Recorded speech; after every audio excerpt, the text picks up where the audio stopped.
Kelly Doyle, owner of Kay's Body Shop Personal Fitness Training in Edina, Minnesota. Today I'm going to show you a few simple bodyweight exercises that you can do to correct some of the most common muscle imbalances that I see in distance runners. Let's get started. Statistically, about 80% of distance runners will experience an overuse injury at some point. As a personal trainer whose specialties include corrective exercise and orthopedic post-rehab, I frequently see runners who are recovering from IT band syndrome, anterior knee pain, Achilles tendonitis, just to name a few. Many times the part of the body that hurts isn't the problem, it's a symptom of a problem. It's my job to figure out the root cause so that the injury doesn't become a recurring problem once the client gets back to running. In my experience, many of these common injuries occur in runners who have specific muscle imbalances in the hips, especially in people who sit a lot. While muscle imbalances are not the only cause of these injuries, they are the fastest and easiest thing to fix. Here's an example of how weak glutes and hip abductors can cause the entire leg to overpronate, resulting in malalignment of the hips, knees, and ankles. These weaknesses can be contributing factors for patellofemoral syndrome, patellar tendonitis, IT band syndrome, Achilles tendonitis, and plantar fasciitis, and they are the most common muscle imbalances that I see in my practice. So your knee may be what hurts, but the real problem could be the hips. The good news is that these particular imbalances can be relatively easy to fix with a few simple bodyweight exercises, so you don't need any special equipment. I'm going to show you 3 basic exercises to get you started.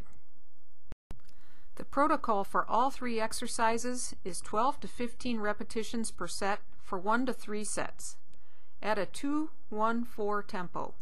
That means 2 seconds for the lift, hold for 1 second at the end range of motion, and then lower for 4 seconds. These can be done on a daily basis. First up is the basic glute bridge.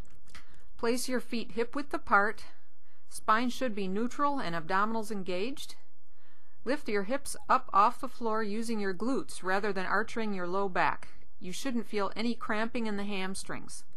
Slowly lower your hips back down to the floor and repeat.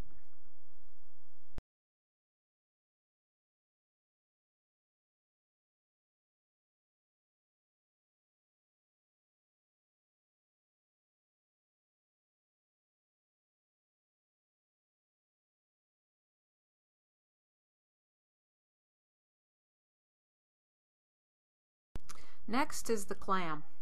Lay on your side with your head supported so that your neck and spine are in a neutral position. Knees should be bent with legs together. Keeping your feet together, rotate the top hip so that the knee lifts toward the ceiling.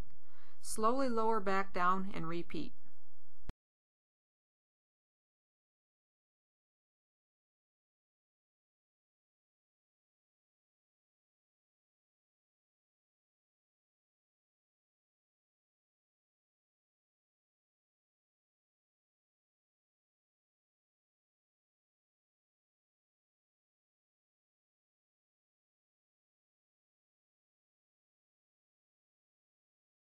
Last is a side-lying hip abduction.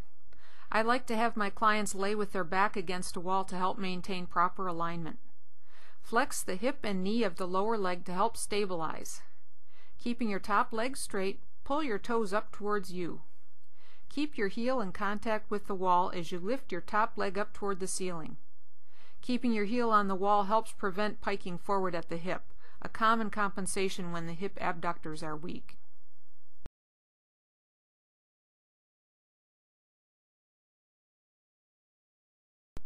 When is the best time to do these exercises?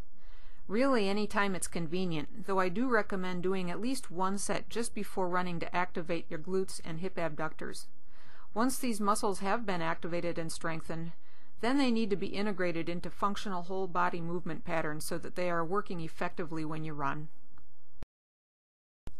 If you're in the Minneapolis area and would like to have an assessment to see if corrective exercise would benefit you, give me a call at 612-804-9496. Happy running!